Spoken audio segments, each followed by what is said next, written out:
Netherland के मेरे प्यारे भारत के प्रवासी भाइयों और बहनों,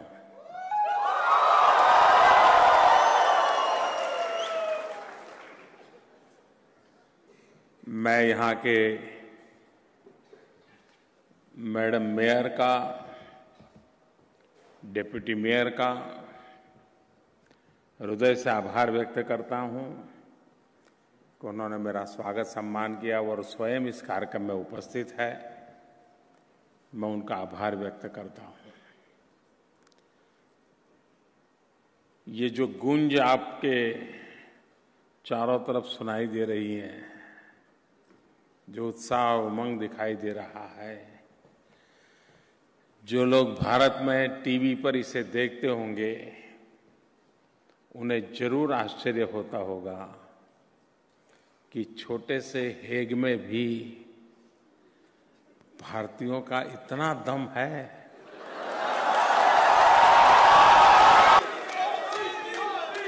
मैं खास करके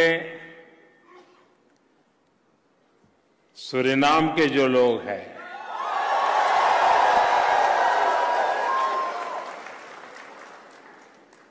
उनका मैं विशेष रूप से अभिनंदन करना चाहता हूं।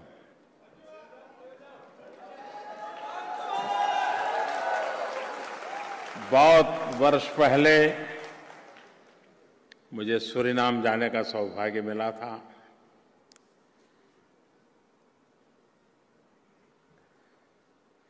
पांच जून हर वर्ष सूरीनाम के लोग बड़े गौरव से मनाते हैं।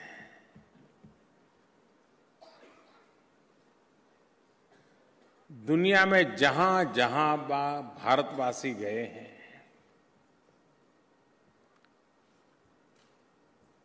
उन सब के लिए ये हमारे सूरीनाम के भाई बहन या उस कालखंड में दुनिया के जिन जिन देशों में मजदूर के रूप में लोगों को ले जाया गया, चाहे मॉरिशस हो, चाहे सूरीनाम हो, गयाना हो, 150 साल हो गए,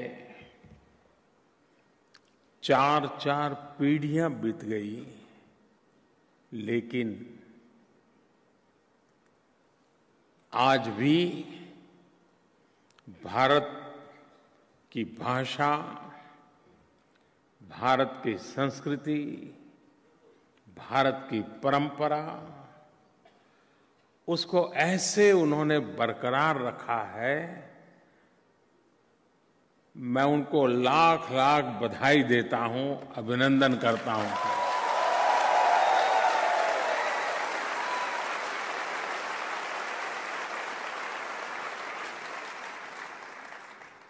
और हमें हमारे उन पूर्वजों को नमन करना चाहिए कि जिन्होंने भारत का किनारा छोड़ने के बाद कभी भारत की ओर देखने का मौका नहीं मिला, लेकिन अपने साथ जिस भारतीयता को लेके गए, आज चौथी, पांचवी पीढ़ी, छठवीं पीढ़ी होगी, वैसे ही वैसे परिवार के अंदर उसको बरकरार रखा।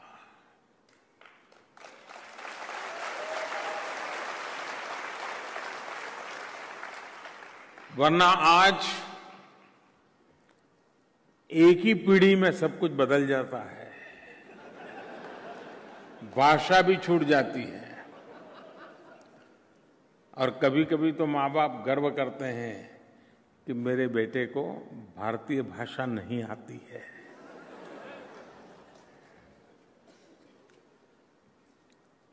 इन चीजों से अपनी जड़ों के साथ जुड़ने से एक ताकत प्राप्त होती है। लोहे का गोला कितना ही ताकतवर क्यों न हो, कितना ही बड़ा क्यों न हो, कितना ही मजबूत क्यों न हो, लेकिन अगर ढंग से दो बालक भी उसको धक्का मारे तो इधर उधर चला जाएगा।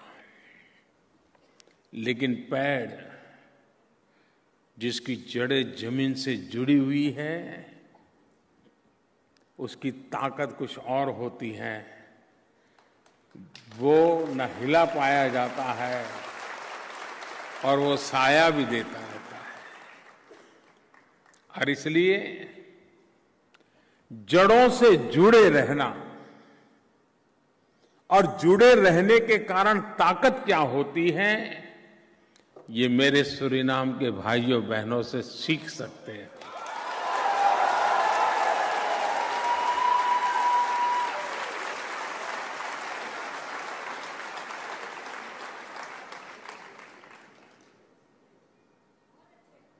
उसी प्रकार से आप में से बहुत लोग होंगे जिन्होंने अभी भी हिंदुस्तान नहीं देखा होगा। आप में से कई ऐसे होंगे जिनके पहले उनके दादा परदादा जब हिंदुस्तान छोड़ के आए, वो कहां से आए, किस गांव के से, क्या था, रिश्तेदार कौन थे, कुछ पता नहीं होगा। लेकिन उसके बाद भी दिल में हिंदुस्तान आज भी मौजूद है।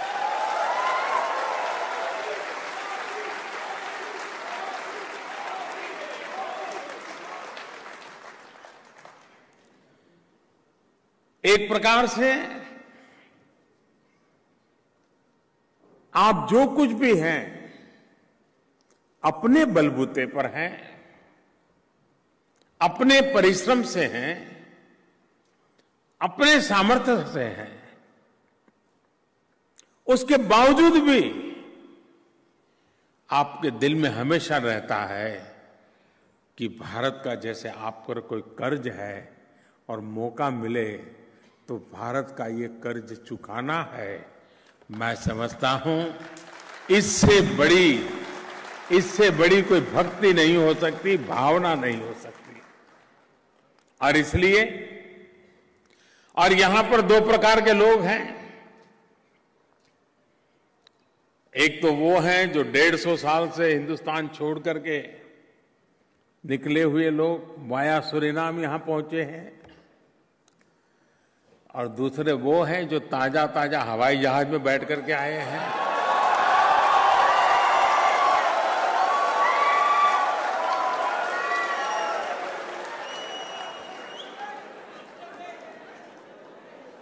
जो अभी अभी आए हैं, मैं उनसे कहना चाहता हूं,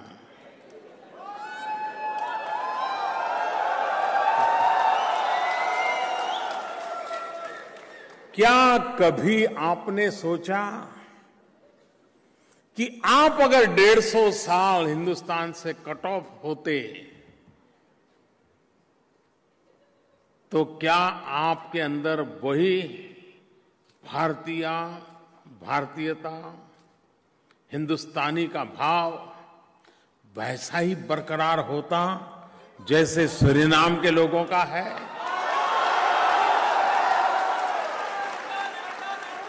और इसलिए मैं चाहूंगा कि यहां पर रहने वाले पासपोर्ट का रंग कोई भी क्यों न हो,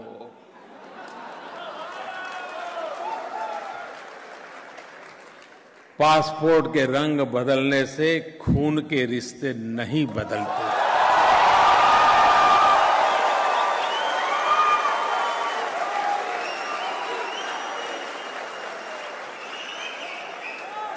और मेरी हर हिंदुस्तानी से प्रार्थना है, आग्रह है कि पासपोर्ट के रंग के आधार पर रिश्ते नाते न जोड़ें। पासपोर्ट का रंग कुछ भी क्यों न हो, उसके और मेरे पूर्वज एक है। जिस धरती की पूजा वो करता है, उस धरती की पूजा मैं करता हूं। उसकी जिंदगी की वो मुसीबत रही कि 150 साल पहले उसे देश छोड़ के जाना पड़ा। मैं भाग्यवान हूं कि मैं अब भी मेरे देश की जड़ों से जुड़ा हुआ हूं। मेरा ज्यादा कर्तव्य बनता है कि मैं सूरीनाम वालों को गले लगाऊं, हम एक बन करके रहे, हम साथ मिलकर के कार्यक्रम करें। अब हमारे बीच में जरा सा भी दूरी नहीं होनी चाहिए। हो सकता है जो अभी आए हैं उनको शायद हिंदी बोलने में तकलीफ होती होगी, सूरीनाम वालों को नहीं होती है।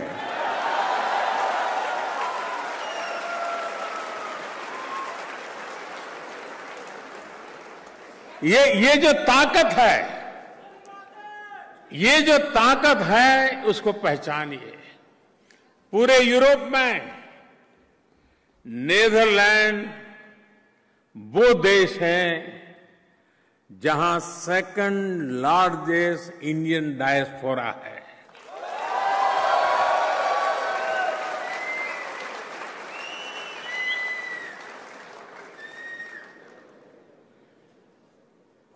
और इसलिए न सिर्फ यूरोप में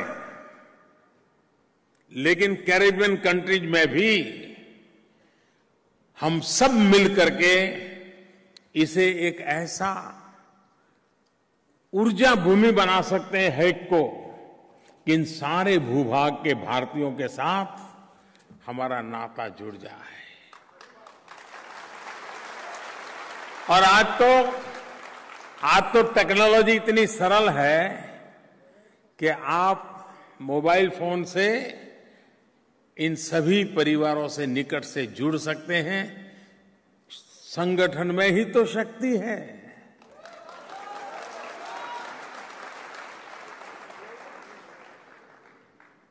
और इसलिए, और मैंने देखा आपकी ताकत। मेरा कार्यक्रम तो अभी अचानक बना है, कोई ज्यादा तैयारी करने का मौका नहीं मिला। पिछले 2-4 दिन में ही शायद आपको खबर मिली और इतनी बड़ी मात्रा में आप लोग पहुंच गए।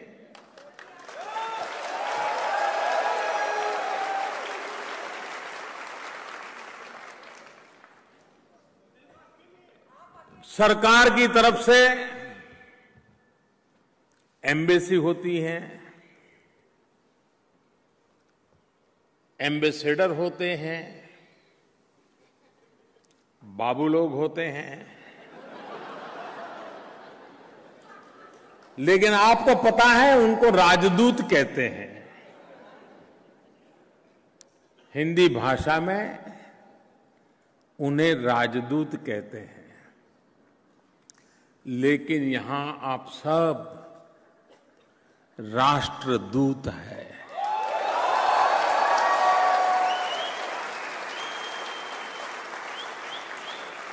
हर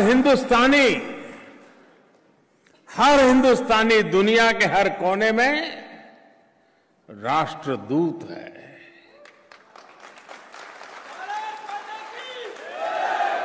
हमारे देश की उन अच्छाइयों से विश्व को परिचित कराना। जब विश्व को पता चलता है कि भारत ऐसा देश है जहां दुनिया के सभी संप्रदाय हैं, दुनिया का कोई ऐसा संप्रदाय नहीं है जिसको भारत में गौरवपूर्ण स्थान न हो, लोगों का आश्चर्य होता है। दुनिया का छोटा से छोटा संप्रदाय भी होगा, पंथ होगा, मानने वाले लोग होंगे, भारत में आपको अवश्य मिलेंगे और गर्व से जीते हैं। दुनिया को जब पता चलता है कि हिंदुस्तान 100 भाषाएं हैं, 100 लैंग्वेजेस, 1700 डायलेक्ट्स, 1700 से करीब ज्यादा बोलियां, लोगों को आश्चर्य होता है। अच्छा,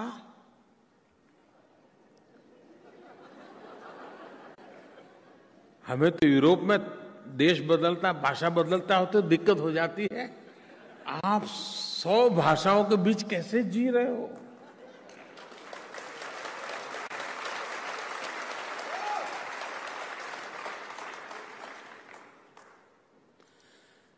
हमें जोड़ने वाली जो ताकत है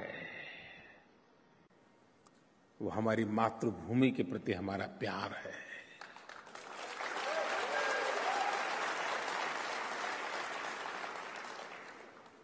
उस धरती के प्रति त्याग और तपस्या के प्रति, इतिहास के प्रति, संस्कृति के प्रति, परंपराओं के प्रति हमारा लगाव है। और इसलिए कोई भी हिंदुस्तानी दुनिया में गर्व के साथ खड़ा हो सकता है कि मेरा देश विविधताओं से भरा हुआ है। विश्व में जो कुछ भी आप अनुभव करते हैं, आप मेरे देश में स्वाभाविक रूप से कर सकते हो।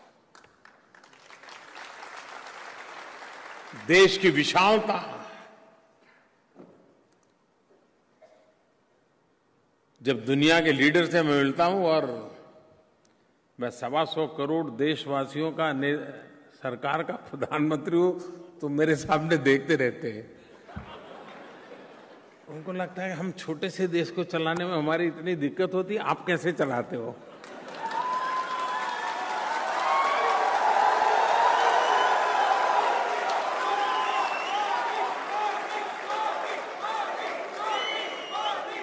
मैं उनको कहता हूं कि आप लोग देश यहां आप चलाते हैं, मेरे यहां 125 करोड़ देशवासी देश चलाते हैं।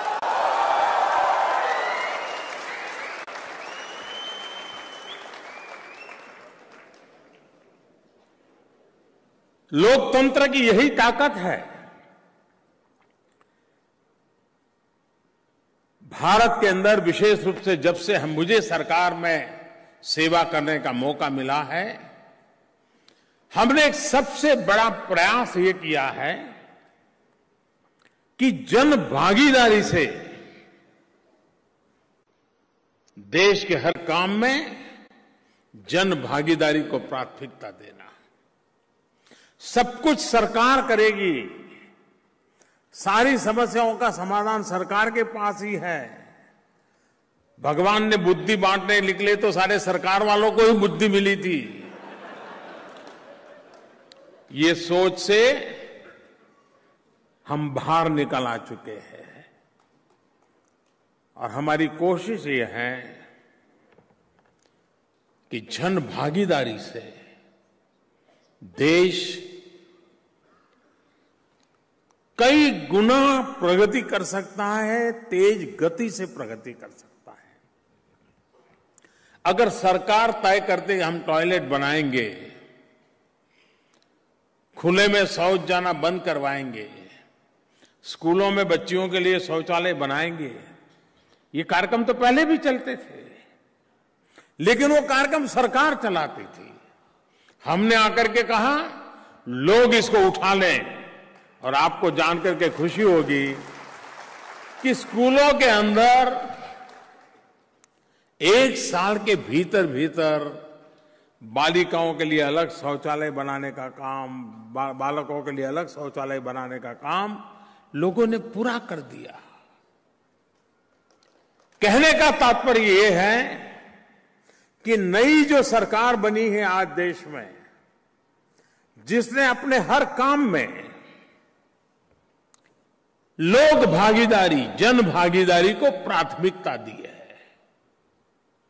वरना पहले क्या होता था,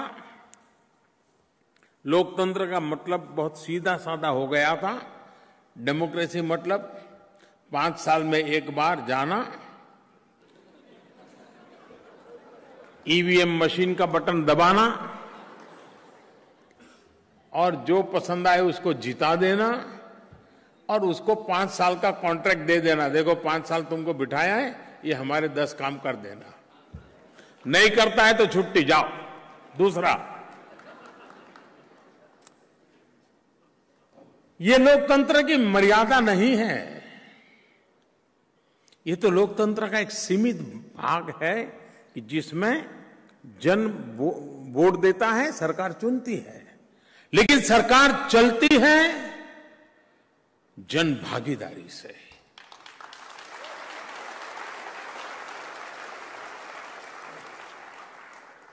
हमारे यहां कभी कोई नेचुरल कैलेमिटी आ जाए तो हम सब ने अनुभव किया है कि सरकारी तंत्र की ताकत बहुत छोटी पड़ जाती है, लेकिन लोग, सामाजिक संस्थाएं, धार्मिक संस्थाएं ऐसे फूड पैकेट, डिकना, फलाना लेकर के निकल पड़ते हैं। नेचुरल कैलेमिटी में हर किसी की मदद तुरंत पहुंच जाती है। क्यों? जनशक्ति का सामर्थ्य है। इस सरकार की कोशिश है कि हर काम में जन भागीदारी। भारत का संघीय ढांचा है, राज्य, केंद्र कंधे से कंधा मिलाकर के कैसे काम करें,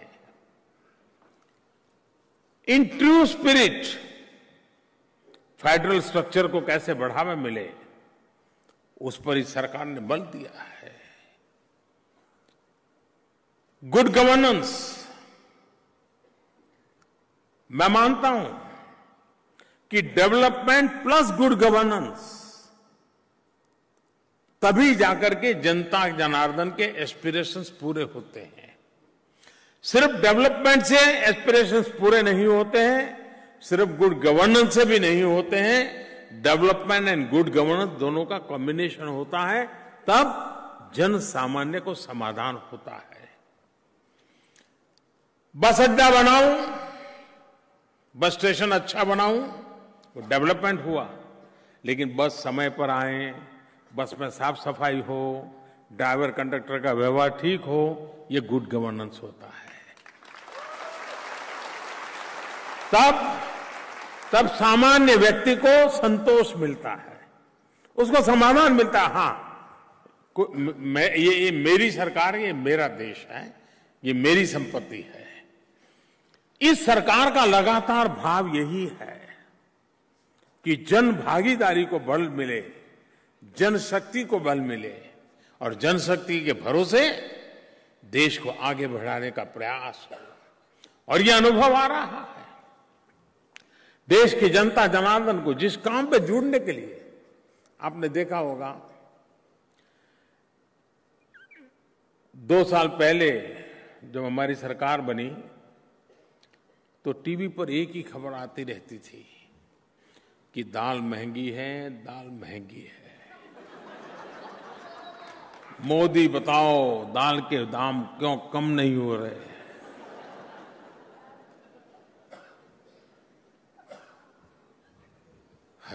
जहां भी जाओ बस यही बात है। अब दाल के भाव इतने कम हो गए, कोई पूछता ही नहीं है।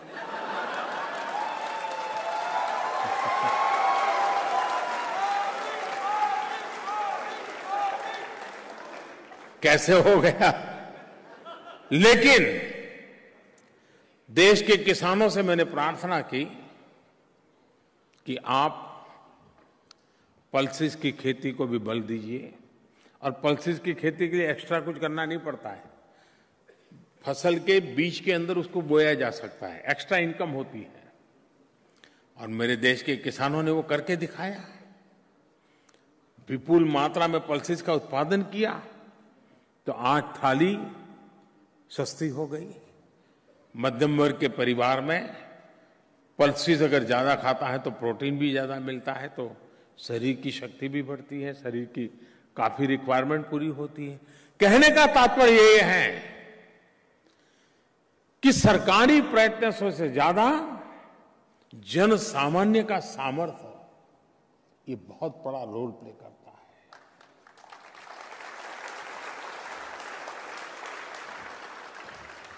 भारत में बाहर ऐसी धारणा है कि भारत में महिलाएं तो हाउसवाइफ है, कुछ करना धरना नहीं, सिर्फ किचन में ही होती हैं।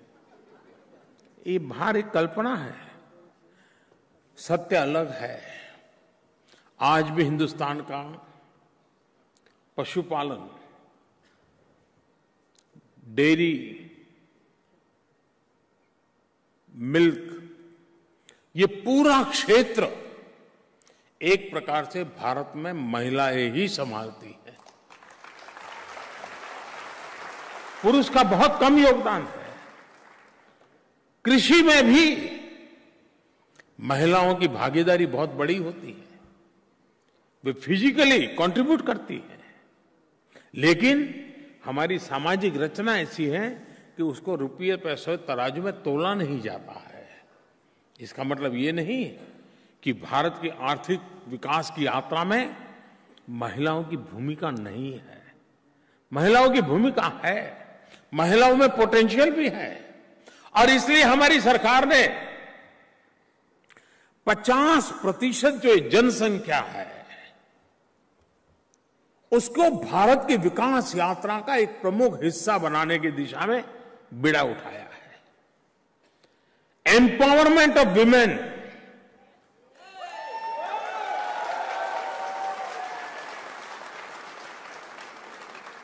और इतना ही नहीं, विमेन लेड डेवलपमेंट।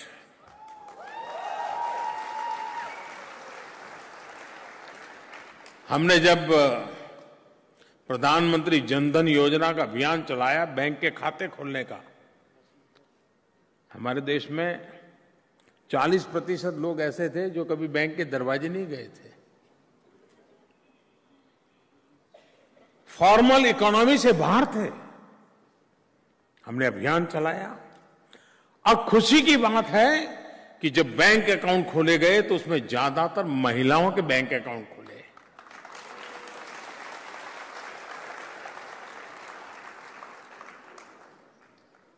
महिलाओं को लगने लगा, हां, मैं भी कुछ आर्थिक व्यवस्था का हिस्सा हूं। अभी हमने एक योजना बनाई, मुद्रा योजना। मुद्रा योजना से हमने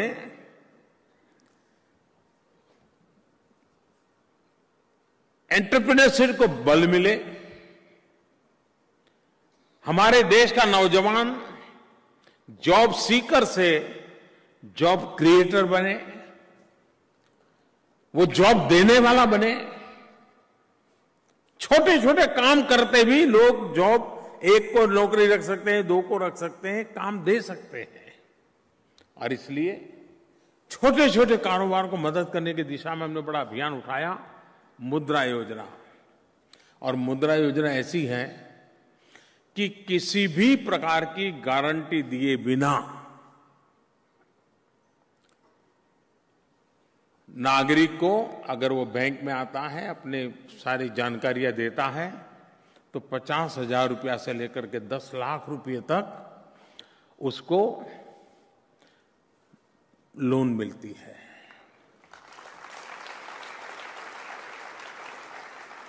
करीब 7 करोड़ लोगों ने इसका फायदा उठाया, 7 करोड़ लोगों ने, और करीब 3 लाख करोड़ रुपए से ज्यादा रकम इन लोगों को मिली।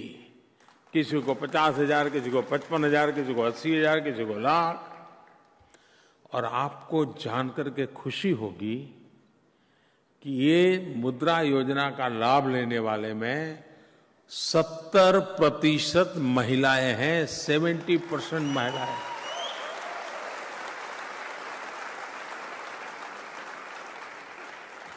विमेन एम्पावरमेंट कैसे होगा, विमेन लेड डेवलपमेंट कैसे होगा, ये उससे नजर आता है। आज भी दुनिया के फॉरवर्ड कहे जाने वाले देशों में मैटरनिटी लीव एवरेज 12 वीक है।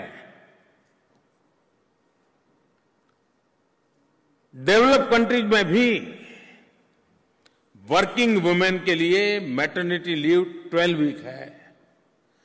भारत एक ऐसा देश है जिसने इसी पार्लियामेंट में कानून बनाया और अब वर्किंग वुमेन को 26 वीक का मैटरनिटी लीव दिया जाता है।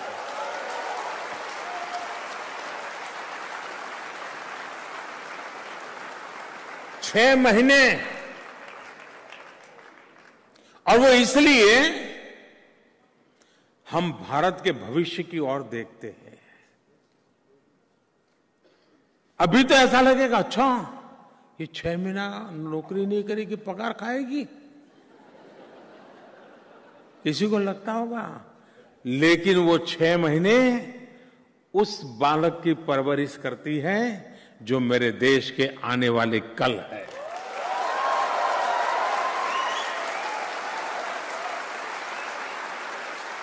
ये इन्वेस्टमेंट है। यानी 26 सप्ताह एक वर्किंग वुमेन को नौकरी से छुट्टी देना, पगार चालू रखना, शुरू में तो लगता है काम कौन करेगा, शुरू में तो लगता है मुफ्त का पैसा देना, लेकिन लंबी दूर देखते हैं तो पता चलता है कि उसकी गोद में जो बालक है उसका मां के गोद में ऐसा लालन पालन होगा, 6 महीने का उसका बेस इतना मजबूत होगा कि मेरा भविष्य उज्जवल हो जाएगा, मेरा भविष्य मजबूत हो जाएगा। इस दिशा में काम करते हैं।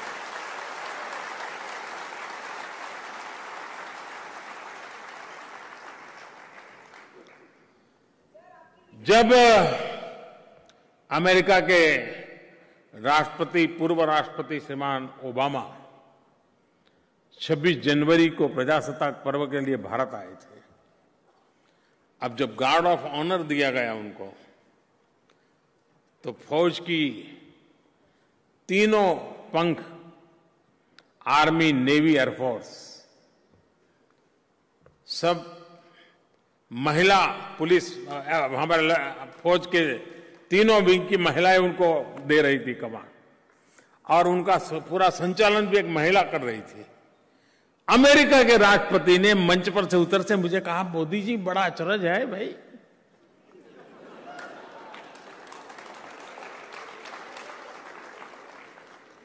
ये है हिंदुस्तान में। मैंने कहा अभी तो आज शुरुआत है,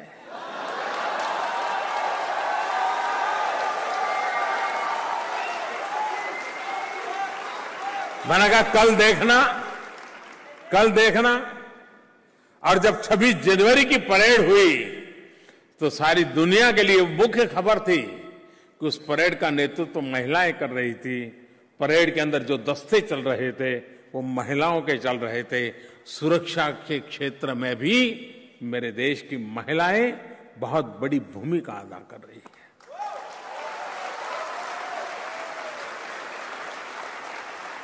दिल्ली में अगर आप जाएं या देश के अन्य कई राज्य हैं जाएंगे, जहां पर पुलिस में 33% महिला पुलिस को लिए रिजर्व किया गया है, और सुरक्षा की जिम्मेवारी भी ये एम्पावर्ड महिलाएं हमारी करेगी, उस दिशा में हम काम कर रहे हैं।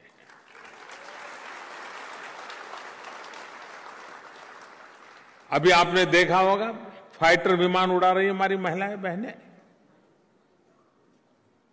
फाइटर प्लेन का नेतृत्व महिलाओं के हाथ में। दुनिया के अंदर चर्चा है। आज भारत स्पेस टेक्नोलॉजी की दुनिया में, अंतरिक्ष में, पूरे विश्व में उसने अपना बड़ा नाम कमाया है। अभी पिछले सप्ताह एक साथ 30 नैनो सैटेलाइट छोड़ने का काम सफलतापूर्वक हमारे यहां हुआ। इसके पहले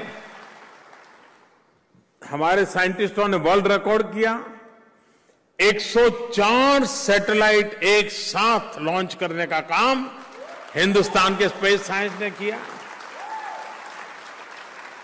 पिछले महीने सबसे भारी वजन का सैटेलाइट छोड़ा गया, और वजन कितना, तो अखबार वालों ने लिखा इतने हाथी जितना, यानी हाथी के वजन के बराबर लिखा गया। आपको जानकर के खुशी होगी, इस पूरी स्पेस की दुनिया में काम करने में 3 प्रमुख वैज्ञानिक महिलाएं हैं जो इस काम को कर रही हैं।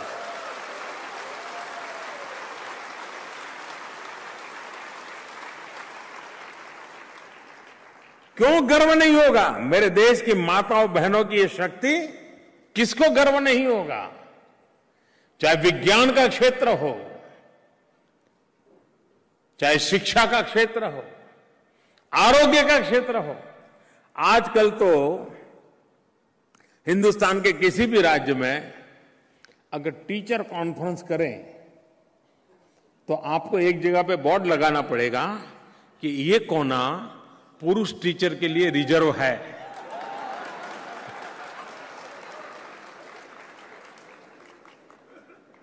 पूरा शिक्षा क्षेत्र का काम आज मेरे देश में माताएं बहनें संभाल रही। Health sector, nursing, paramedical, medical, कहीं पर भी जाइए आपको नजर आएगा कि महिलाएं उस काम को कर रही है। कहने का तात्पर्य ये है कि महिला शक्ति और खेलकूद में ओलंपिक में कौन मेडल ले आया? सारे मेडल लाने वाली हमारी बेटियां थी।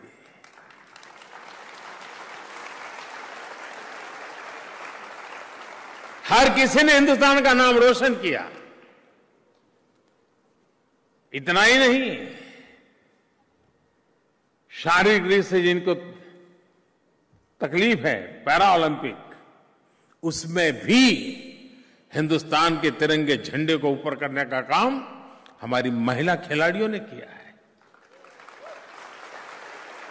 एक ऐसी सरकार है दिल्ली में जिसके दिलो दिमाग में भारत के विकास की यात्रा में भारत की 50% जनसंख्या वो ताकतवर कैसे बने, एम्पावरमेंट कैसे हो, विमेन लेड डेवलपमेंट कैसे हो, भारत की आर्थिक विकास की यात्रा के अंदर उसकी इक्वल पार्टनरशिप कैसे हो, एक के बाद एक कदम उठा रहे हैं। और जिसका परिणाम है कि आज मेरे देश की नारी शक्ति भारत के झंडे को ऊंचा कर उठाने में बहुत बड़ी अहम भूमिका अदा कर रही है।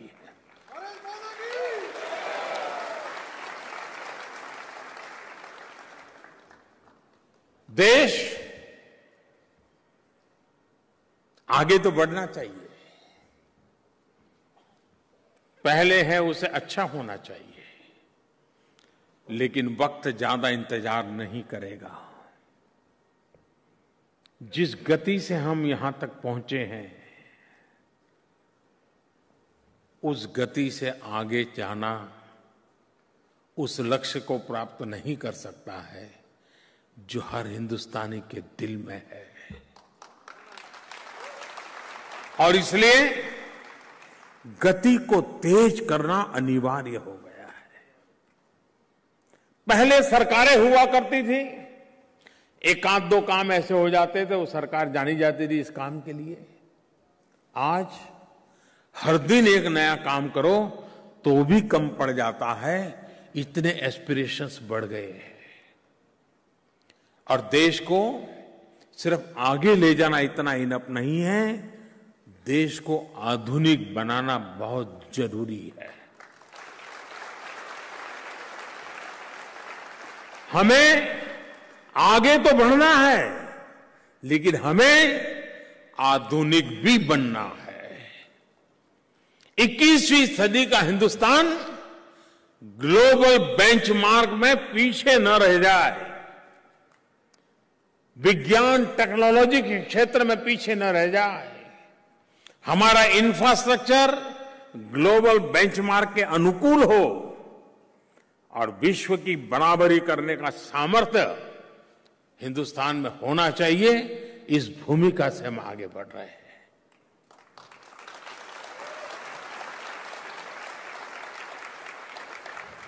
आज हेल्थ कॉन्शियसनेस का माहौल है, एनवायरनमेंट की चिंता है। हर किसी को लगता है भाई सांस ले तो अच्छी सांस मिले, पानी पिए तो अच्छा मिले, खाना खाए तो अच्छा मिले। बहुत स्वाभाविक कॉन्शियसनेस आया है। भारत ने बीड़ा उठाया है ऊर्जा के क्षेत्र में, रिन्यूएबल एनर्जी 175 गीगावाट। आप में से बहुत लोग होंगे जिनके लिए गीगावाट शब्द नया होगा, क्योंकि सदियों से हम मेगावाट से आगे सोचा ही नहीं।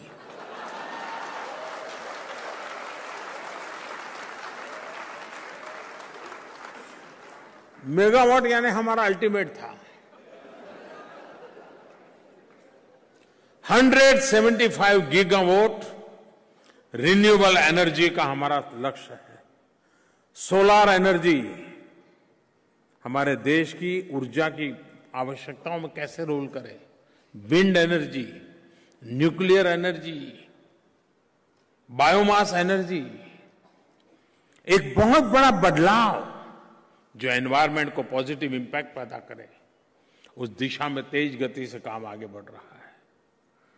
और आज स्थिति ऐसी है कि कोयले से उत्पादन होने वाली बिजली से सोलर एनर्जी सस्ती हो जाए, यहां तक स्पर्धा आगे बढ़ी है। आप भविष्य कल्पना कर सकते हैं, अगर पूरी व्यवस्था सोलर एनर्जी द्वारा चलती होगी तो इकोनॉमी में कितना बड़ा बदलाव आएगा। देश को आज खाड़ी के देशों से जो तेल आयात करना पड़ता है, उस आयात में कितनी बड़ी कटौती आएगी, देश कितना आत्मनिर्भर बनेगा। और उसलिए जो सूर्य शक्ति, ये सूरज, मैं प्रधानमंत्री बना उसके बाद आया है क्या? पहले था कि नहीं था? था कि नहीं था? मुझे दिखता था, उनको नहीं दिखता था।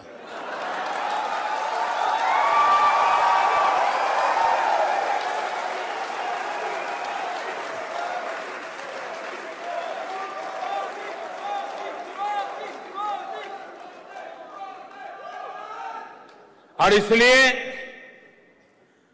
पूरा जीवन को आधुनिक बनाने की दिशा में ये हमारी पहल है। डिजिटल इंडिया, जब मैं प्रधानमंत्री बना तो मैं शुरू से मैं सीखना चाहता था, समझना भी चाहता था कि आखिर ये है क्या सारा इतना बड़ा काम। तो मैं अफसरों की मीटिंग लेता था, ब्रीफिंग लेता था, क्या चल रहा है कैसा नहीं।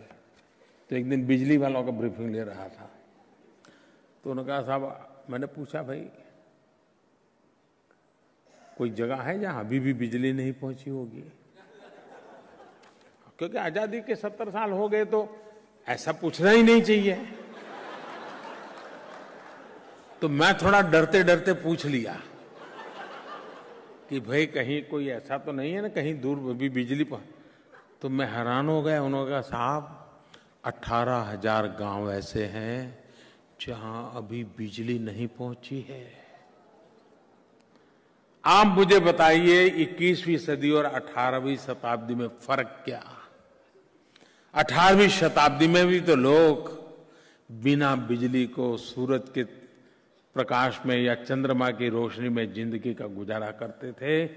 आजादी के 70 साल के बाद मेरे देश में 18,000 गांव 18वीं शताब्दी की जिंदगी जीने के लिए मजबूर थे। आधुनिक भारत का सपना मुझे पूरा करना था। मैंने बीड़ा उठाया, मैंने कहा भाई बताइए कब तक होगा? उन्होंने कहा साहब 7 साल तो लगेगा।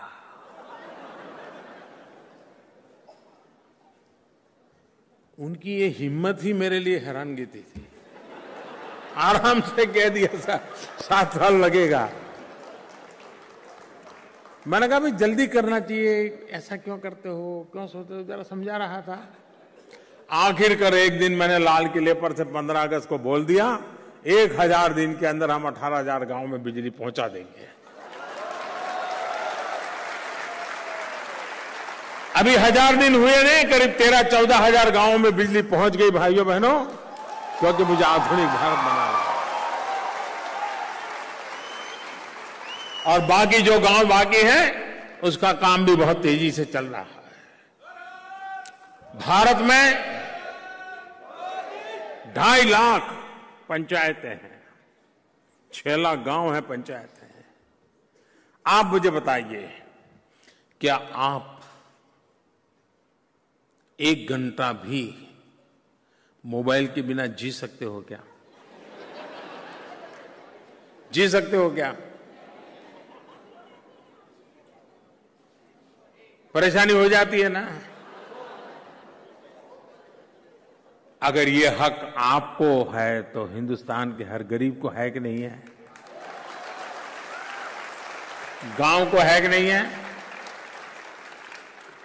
भाइयों बहनों, हमने डिजिटल इंडिया का मिशन उठाया है। उन 2.5 लाख पंचायतें जहां पर ऑप्टिकल फाइबर नेटवर्क का काम चल रहा है, तेज गति से काम चल रहा है, और आने वाले कुछ ही समय में इन 2.5 लाख गांवों तक डिजिटल व्यवस्था करने के लिए ऑप्टिकल फाइबर नेटवर्क खड़ा कर करके आधुनिक से आधुनिक व्यवस्था ट्रांसमिशन की, और उसके कारण लॉन्ग डिस्टेंस एजुकेशन संभव होगा, टेलीमेडिसिन संभव होगा। जो सुविधाएं शहर में उपलब्ध है वो ज्ञान की सुविधाएं गांव को भी उपलब्ध हो, उस दिशा में काम करने की दिशा में हम प्रयास करते हैं। यानी भारत आगे बढ़े लेकिन भारत आधुनिक बने, उन चीजों को बल देकर के हम काम कर रहे हैं और उस काम की दिशा में प्रयास चल रहा है। भाइयों बहनों, अनेक विविध बातें हैं। आप जरूर भारत के लिए रुचि रखते होंगे, लेकिन मैं आपसे आग्रह करता हूं, इतनी बड़ी संख्या में नेदरलैंड में आप लोग रहते हैं, सूरीनाम से आए हैं, डच सिटीजन है, क्या तकलीफ है आपको ओसीआई कार्ड निकालने में?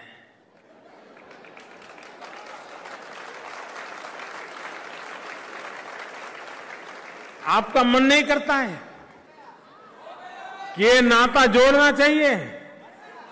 मैं हैरान हो गया जब मैंने सुना कि हां, इतनी बड़ा मात्रा में हिंदुस्तान का डायस्पोरा है, लेकिन सिर्फ 10% लोग हैं जिनका ओसीआई कार्ड है। आप मुझे बताइए, इस 26 जनवरी के पहले मिशन मोड में आप इस काम को पूरा करेंगे? करना चाहिए। मैं यहां के एम्बेसी को भी कहता हूं, देखिए ये ओसीआई कार्ड, ये आपका और हिंदुस्तान के साथ सदियों पुराने नाते का एक लिंक है, नाड़ है, नाड़। दोस्तों, इसको भूलना नहीं चाहिए,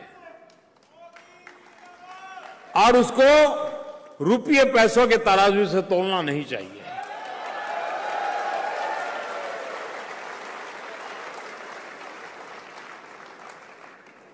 जो भी देना पड़े दे करके भी ओसी का कार्ड, ये मेरे लिए, मैं कल 2 दिन पहले पोर्चुगल में था, वहां के प्रधानमंत्री पब्लिकली अपना ओसीआई कार्ड दिखा रहे थे। बोले, मुझे गर्व है कि मेरे पास ओसीआई कार्ड है, मैं मूल भारतीय हूं और मैं आज यहां प्रधानमंत्री हूं। पब्लिक में उन्होंने दिखाया।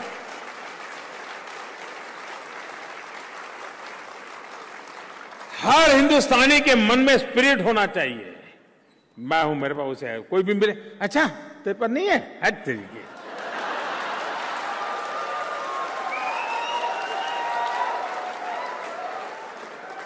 ये भाव बनना चाहिए।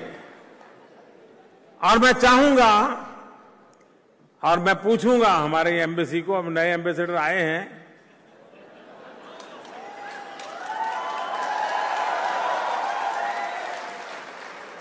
और मैं तो ये पूछूंगा पर डे कितने बने, और मैं आपसे चाहूंगा आप मदद कीजिए, क्योंकि ये काम हमारा पूरा होना चाहिए। देखिए, 2000 जो डच पासपोर्ट वाले हैं,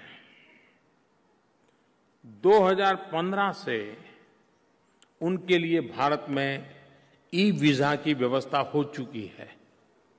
इसका लाभ आप लोग लेते होंगे, और मैं आपसे कह रहा हूं, डच नागरिकों के लिए आने वाले दिनों में 5 साल का बिजनेस वीजा देने की दिशा में भी भारत सरकार सोच रही है।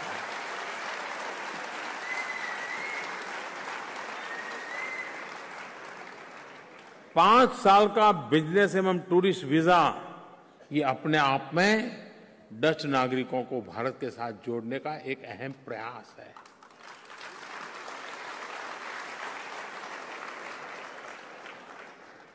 तो मेरी आप सबसे गुजारिश है कि आप लोग भारत के साथ जुड़ने के अपने प्रयासों को निरंतर बनाए रखिए। आपने देश के साथ मन मस्तिष्क से जुड़े हुए हैं, परंपरा से जुड़े हुए हैं। भारत की अच्छी बात सुनते ही आपको हर्षोल्लास हो जाता है। इतना भारतमय आपका जीवन है, उसको निकट बनाने का और प्रयास करते रहिए। आप लोग मेरे से जुड़ना चाहते हैं क्या? पक्का? आप चाहते हैं कि देश का प्रधानमंत्री, हिंदुस्तान का प्रधानमंत्री आपके जेब में हो? क्यों आप चुप हो गए? क्यों? क्या हिंदुस्तान का प्रधानमंत्री आपके जेब में हो तो बुरा है क्या? आप नहीं चाहते भाई? आप गर्व से, अरे थोड़ा यार हिंदुस्तान का प्रधानमंत्री मेरे जेब में है, नहीं चाहते क्या? मैं बताता हूं, तरीका है उसका। आप अपने मोबाइल फोन पर नरेंद्र मोदी ऐप डाउनलोड कर दीजिए। मैं 24 घंटे आपकी जेब में उपलब्ध रहूंगा और आपकी हर धड़कन को मैं सुन पाऊंगा। आइए, मेरा और आपका निकट का नाता बनना चाहिए। आपका मुझ पर पूरा अधिकार है। आपके पासपोर्ट के रंग के आधार पर नहीं होगा। आप जिसके दिल से आवाज उठती है भारत माता की जय, उन सबके लिए मेरा जीवन समर्पित है। इसी भावना के साथ आप इतनी बड़ी संख्या में आए, इतने कम समय के होने के बावजूद भी आए। मैं हृदय से आपका बहुत बहुत आभार व्यक्त करता हूं।